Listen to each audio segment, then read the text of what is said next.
Commission কিছুই চাপিয়ে দিচ্ছে না, বলছেন আলী রিয়াজ। জানাবো জামায়াত সহ ইসলামপন্থী দলগুলো কি নির্বাচন পিছিয়ে দিতে চাইছে। নির্বাচনের জন্য লেভেল প্লেইং ফিল্ড নেই, বলছেন গোলাম পরোয়ার। এবং সর্বশেষ জানাবো চালের দাম বৃদ্ধি বন্ধে নজরদারি চলছে, বলছেন খাদ্য উপদেষ্টা। শুনছিলেন সংবাদ শিরোনাম, এবারে বিস্তারিত। কমিশন কিছুই চাপিয়ে দিচ্ছে না, বলছেন আলী রিয়াজ। জাতীয় ঐক্যমত্য কমিশনের সহসভাপতি অধ্যাপক আলী রিয়াজ বলেছেন, আমি বারবার বলেছি, দলগুলোর সঙ্গে আলাদা বৈঠকের সময় সুস্পষ্টভাবে বলেছি, কমিশন কিছু চাপিয়ে দিচ্ছে না। সব বিষয়ে একমত হওয়ার কোনো বিষয় নেই, আমরা সব বিষয়ে একমত হব না। প্রাথমিক প্রস্তাবে সংবিধানের মূলনীতিতে বহুত্ববাদ নিয়ে দলগুলোর আপত্তি থাকায় সংশোধিত প্রস্তাবে তা ছিল না জানিয়ে আলী রিয়াজ বলেন, একইভাবে 4 প্রদেশে ভাগের প্রস্তাবে দলগুলোর দ্বিমতের কারণে উপস্থাপন করা হয়নি। সব বিষয়ে একমত হওয়া যাবে না, তবুও আমাদের চেষ্টা করতে হবে, যেগুলো বাদ দিয়ে যে সমস্ত জায়গায় আমরা একমত হতে পারি সেই জায়গায় যেন আমরা আসতে পারি, সেই চেষ্টা আমাদের থাকতে হবে। সংলাপে বেশ কিছু বিষয় অগ্রগতি অর্জিত হয়েছে জানিয়ে আলী রিয়াজ বলেন, কিছু বিষয় আলোচনা হয়েছে এবং কিছু কিছু বিষয় এখন উপস্থাপন করিনি, তার মধ্যে একটি নতুন বিষয় আজকে উপস্থাপন করব।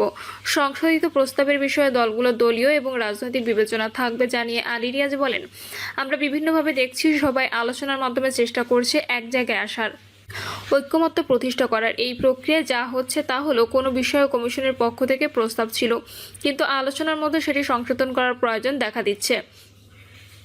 আমরা চেষ্টা করছি যাতে রাজনৈতিক দলগুলোর সেন্টিমেন্ট বক্তব্যগুলোকে ধারণ করে সংশোধিতভাবে উপস্থাপন করা যায়। জামায়াত সহ ইসলামপন্থী দলগুলো কি নির্বাচন পিছিয়ে দিতে চাইছে। বাংলাদেশে জামায়াত এবং ইসলামী আন্দোলন সহ ধর্মভিত্তিক রাজনৈতিক দলগুলো জোট গঠনের চেষ্টার পাশাপাশি নির্বাচনের পরিবেশ নেই এমন প্রচার জোরদার করছে। একই সঙ্গে এসব দল আনুপাতিক প্রতিনিধিত্ব বা পিআর পদ্ধতিতে নির্বাচনের দাবিতে সোচ্চার হয়ে ওঠায় প্রশ্ন উঠছে যে তারা আসলে কি চাইছে। এসব দাবির আড়ালে তারা নির্বাচনকে প্রলম্বিত করতে চাইছে নাকি বিএনপির বিপক্ষে একটি জোট গড়ে তোলার প্রক্রিয়া জোরদার করছে, সেই আলোচনাও আছে রাজনৈতিক অঙ্গনে। আগামী ফেব্রুয়ারি জাতীয় নির্বাচনের একটি সম্ভাব্য সময় হতে পারে বলে এর মধ্যে সরকার ও বিএনপি একমত হয়েছে। শুধু বিএনপির সঙ্গে আলোচনা করে এই ধরনের ঘোষণা আসার পরপরই অসন্তোষ প্রকাশ করেছিল জামায়াত ইসলামী সহ কয়েকটি দল। প্রসঙ্গত, লন্ডনে প্রধান উপদেষ্টা অধ্যাপক মোহাম্মদ ইউনূস ও বিএনপির ভারপ্রাপ্ত চেয়ারম্যান তারেক রহমানের সঙ্গে বৈঠকের পর তাদের যৌথ ঘোষণায় ফেব্রুয়ারিতে নির্বাচন হতে পারে বলে বলা হয়েছিল। জামায়াত ইসলামী সহ ইসলামী দলগুলোর নেতারা বলেন, মানুষ নির্বিঘ্নে ভোট দিতে পারবে এমন পরিবেশ নেই। তাদের মতে পুলিশ ও প্রশাসন এখন বিএনপির নিয়ন্ত্রণে। জামায়াত ইসলামের মুখপাত্র মতিউর রহমান আকন্দ বলেন, এটি শুধু আমাদের কথা নয়, এটি দেশের মানুষের কথা বলে আমরা মনে করি। ইসলামী আন্দোলনের মুখপাত্র গাজী আতাউর রহমান বলেন, লন্ডন বৈঠকের পর থেকে মনে হচ্ছে বিএনপি ক্ষমতায়, এ অবস্থায় নির্বাচন কিভাবে হবে। আরেকটি ইসলামী দল বাংলাদেশ খেলাফত মজলিসের মুখপাত্র যুগ্ম মহাসচিব জালালউদ্দিন আহমদ বলেন, পুলিশ প্রশাসনের যে অবস্থা তাতে মানুষ ভোট দিবে কিভাবে। এ অবস্থায় মানুষ চাইছে ইসলামপন্থীরা এক হোক, সেই চেষ্টাই করছি আমরা। যদিও এই নেতারা দাবি করছেন তারা পিআর পদ্ধতিতে নির্বাচন কিংবা পরিবেশ নিয়ে প্রশ্ন তুলছে নির্বাচনকে বিলম্বিত করার জন্য নয়, বরং তারা মনে করেন আগের পদ্ধতিতে নির্বাচন হলে তাদের সত্যিকার অর্থে জনমতের প্রতিফলন ঘটবে না। তবে রাজনৈতিক বিশ্লেষক ও দৈনিক নয়াদিগন্তের সম্পাদক সালাউদ্দিন মোহাম্মদ বাবর বলছেন, পিআর নিয়ে জামায়াত কতটা সিরিয়াস সেটি পরিষ্কার নয়, কিন্তু দেশজুড়ে একটি দলের কর্তৃত্ব দৃশ্যমান থাকায় নির্বাচন কতটা সুষ্ঠু হবে তা নিয়ে জামায়াত সহ ইসলামপন্থী দলগুলোর মধ্যে উদ্বেগ আছে বলে মনে করেন তিনি। গত বছরের 5ই আগস্টের শেখ হাসিনা সরকারের পতনের পর থেকে একসময় মিত্র জামায়াতের সঙ্গে দূরত্ব তৈরি হয় বিএনপির। এরপর রাজনীতিতে আওয়ামী লীগের অনুপস্থিতিকে সামনে রেখে ধর্মভিত্তিক অন্য দলগুলোকে কাছে টানার উদ্যোগ নেয় জামায়াত ইসলামী। দলটি কখনো প্রকাশ্যে আবার কখনো পর্দার অন্তরালে দফায় দফায় আলোচনা ও বৈঠক করেছে ইসলামী আন্দোলন ও খেলাফত মজলিস সহ আরও কয়েকটি দলের সঙ্গে। এর মধ্যে সংস্কার আগে নাকি নির্বাচন আগে, এই প্রশ্নে বিরোধ আরও বাড়ে বিএনপি ও জামায়াতের মধ্যে। এ সময় উভয় পক্ষের পাল্টাপাল্টি বক্তব্য রাজনৈতিক মহলে আলোচনার বিষয় হয়েছে বারবার। আবার ধর্মভিত্তিক দলগুলোকে কাছে টানা নিয়েও দল দুটির মধ্যে প্রতিযোগিতা দেখা গেছে চলতি বছরের শুরুর দিকে। অনেকগুলো ধর্মভিত্তিক দল বিএনপির সঙ্গে সুসম্পর্ক বজায় রেখে চললেও কয়েকটি দল আবার ইঙ্গিত দিচ্ছে যে আগামী নির্বাচনে ইসলামপন্থী ভোট এক জায়গায় রাখার জন্য নিজেদের মধ্যে ঐক্যের দিকে এগিয়ে গেছে তারা। কিন্তু সবশেষ সম্প্রতি লন্ডনে বিএনপি নেতা তারেক রহমান ও প্রধান উপদেষ্টার মধ্যকার বৈঠকের পর জামায়াত সহ ইসলামী দলগুলো নির্বাচনের পরিবেশ নিয়ে এবং সংখ্যানুপাতিক বা PR নির্বাচন পদ্ধতির দাবি নিয়ে সোচ্চার হয়েছে।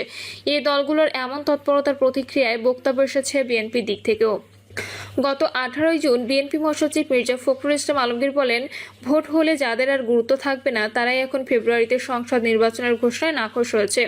PR পদ্ধতি বাংলাদেশের জন্য কতটা উপযোগী সেটা ভেবে দেখার আহ্বান জানিয়েছেন বিএনপির ভারপ্রাপ্ত চেয়ারম্যান তারেক রহমান নিজেই। তবে ইসলামী দলগুলো বলছে তারা এখন PR পদ্ধতিতে নির্বাচনের দাবিতে আরও সোচ্চার হয়ে উঠবে এবং একই সঙ্গে ধর্মভিত্তিক দলগুলো একটি জোট গঠন প্রক্রিয়াকে এগিয়ে নিয়ে যাবে। গত 28 জুন এই দাবিতে ঢাকা সোহরাওয়ার্দী উদ্যানে সমাবেশ করেছে চরমোনাই পীরের নেতৃত্বাধীন ইসলামী আন্দোলন। সেই সমাবেশে যোগ দিয়েছিলেন জামায়াতের নেতারাও। বিভিন্ন রাজনৈতিক দলের নেতারাও ওই সমাবেশে গেলেও সেখানে বিএনপির কাউকে দেখা যায়নি। PR পদ্ধতিতে নির্বাচনের দাবিতে আগামী 19 জুলাই ঢাকায় মহাসমাবেশ ডেকেছে জামায়াতে ইসলামীও। দলটির মুখপাত্র মতিউর রহমান আকন বলেন, ইসলামপন্থী সবাইকে একসঙ্গে নিয়ে অগ্রসর হওয়ার জন্যই তার দল এখন কাজ করছে। একই সঙ্গে নির্বাচনের পরিবেশ নিয়ে উদ্বেগ থেকেই তারা বিষয়টি তুলে ধরছে। লালমনিরহাটের পাটগ্রাম বিএনপি কর্মীদের থানায় হামলা করে আসামি ছিনিয়ে নেওয়ার প্রসঙ্গ উল্লেখ করে আকন্দ বলেন, থানা থেকে আসামিকে ছিনিয়ে আনা শুধু নয়, এমন অনেক ঘটনা ঘটছে, তাহলে সাধারণ মানুষ ভোট দিতে যাবে কিভাবে? এটি শুধু জামাত নয়, দেশের মানুষের প্রশ্ন। কিন্তু নির্বাচনের পরিবেশ নিয়ে দেওয়া এসব বক্তব্যকে অনেকে নির্বাচন প্রলম্বিত করার চেষ্টা হিসেবে বিবেচনা করছেন। যদিও দলটির সেক্রেটারি জেনারেল মিয়া গোলাম পরোয়ার আজই ঢাকায় সাংবাদিকদের বলেন, আমরা নির্বাচন পেছানো না করা এ ব্যাপারে কোনো বক্তব্য কখনো রাখি নাই। আমরা নির্বাচন নিরপেক্ষ চাই, বিচার চাই, সংস্কার চাই। আমরা স্থানীয় সরকার আগেই চাই, আনুপাতিক নির্বাচন চাই, জুলাই সনদের বাস্তবায়ন চাই। তিনি বলেন, সরকারের ভূমিকায় এখনও জনগণ সংশয়ের মধ্যে রয়েছে, কারণ তারা মনে করেন লেভেল প্লেইং ফিল্ড এখন নাই। তিনি আরও বলেন, এই পরিস্থিতিতে নির্বাচন আমরা মেনে নিতে পারি না, আর যারা যেনতেন নির্বাচন করবেন আমরা তাদেরকেও মেনে নেব না। ইসলামী আন্দোলনের মুখপাত্র গাজী আতাউর রহমান বলেন, জেনেতনে নির্বাচন হয়ে লাভ কি? তিনি বলেন, এখন যে পরিবেশ, থানায় শাস্তিপ্রাপ্ত বিএনপি নেতাকর্মীরা জোর করে নিয়ে গেল, থানা আক্রমণ করলো, এমন ঘটনা ঘটছে। এদের নিয়ন্ত্রণ না করে সুষ্ঠু নির্বাচন কিভাবে হবে? গাজী আতাউর রহমান আরও বলেন, তারা অনেক আগে থেকেই সংখ্যানুপাতিক পদ্ধতিতে নির্বাচন দাবি করে আসছেন। এখন আমাদের জোট নিয়ে কাজ চলছে, মানুষরা ঐক্যবদ্ধ হোক, ইসলামপন্থীরা ভোট যেন ভাগ না হয়, প্রতিটি আসনে একক প্রার্থী নিশ্চিত করার কৌশল নিয়ে কাজ করছি আমরা। আর খেলাফত মজলিসের যুগ্ম মহাসচিব জালালউদ্দিন আহমেদ বলেন, ইসলামপন্থী সব দল এক হয়ে নির্বাচনী মাঠে নামার চেষ্টা করবেন না, কিন্তু সেজন্য নির্বাচন বিলম্বিত করার কোনো ইচ্ছে তাদের নেই। তিনি বলেন, মূল বিষয় হলো সংস্কার ও বিচার দৃশ্যমান হওয়ার পরেই নির্বাচন হওয়া উচিত। এই মুহূর্তে নির্বাচন হলে প্রশাসন ও পুলিশের যে অবস্থা, মানুষ যাকে ইচ্ছে ভোট দেবে সেই পরিস্থিতি নেই। কিন্তু দলগুলো যাই বলুক, অনেকেই মনে করেন মাঠ পর্যায়ে বিএনপি একক অবস্থানের মধ্যে নির্বাচনে গেলে ইসলামী দলগুলোর জন্য পরিস্থিতি সুখকর নাও হতে পারে এবং সে কারণেই PR পদ্ধতিতে নির্বাচনের ইস্যুটিকে তারা সবাই মিলে সামনে নিয়ে আসতে চান। সালাউদ্দিন মোহাম্মদ বাবর বলছেন, নির্বাচন প্রলম্বিত করার চেষ্টায় কোনো লক্ষণ তিনি এখনও দেখছেন না। তার মতে জামাত ইসলামপন্থীদের নিয়ে জোট গড়তে চাইছে যাতে করে ইসলামপন্থী ভোট ভাগ না হয়। তিনি আরও বলেন, আর নির্বাচনের পরিবেশ ও আনুপাতিক প্রতিনিধিত্ব বা PR ইস্যুটি হয়তো সরকারের উপর চাপ তৈরির কৌশল হিসেবে বলা হচ্ছে, যাতে করে সত্যিকার অর্থে ফ্রি ও ফেয়ার নির্বাচনের পরিবেশ তৈরি হয়। নির্বাচনের জন্য লেভেল প্লেইং ফিল্ড নেই বলছেন গোলাম পরোয়ার। নির্বাচনের জন্য লেভেল প্লেইং ফিল্ড নেই বলে মন্তব্য করেছেন বাংলাদেশ জামাত ইসলামী সেক্রেটারি জেনারেল মিয়া গোলাম পরোয়ার। তিনি জানিয়েছেন, জামাত ইসলামী নির্বাচন পেছাতে চায় না, নির্বাচনে সুষ্ঠু পরিবেশ চায়। গোলাম পরোয়ার বলেন, সরকারের ভূমিকায় জনগণ নিরপেক্ষ নির্বাচন নিয়ে আশ্বস্ত নয়। নির্বাচনের লেভেল প্লেইং ফিল্ড নেই, জামাত ইসলামী নির্বাচন পেছাতে চায় না, বরং নির্বাচনে সুষ্ঠু পরিবেশ চায়। জামাত সেক্রেটারি বলেন, আগামী জাতীয় নির্বাচনের আগে লেভেল প্লেইং ফিল্ড তৈরি করা, PR পদ্ধতিতে নির্বাচন অনুষ্ঠিত করা এবং প্রয়োজনীয় সংস্কার ও বিচার দৃশ্যমান করার জনদাবিগুলো সরকারের সামনে উপস্থাপন করতে 19 জুলাই জাতীয় মহাসমাবেশের আয়োজন করতে যাচ্ছে জামায়াত।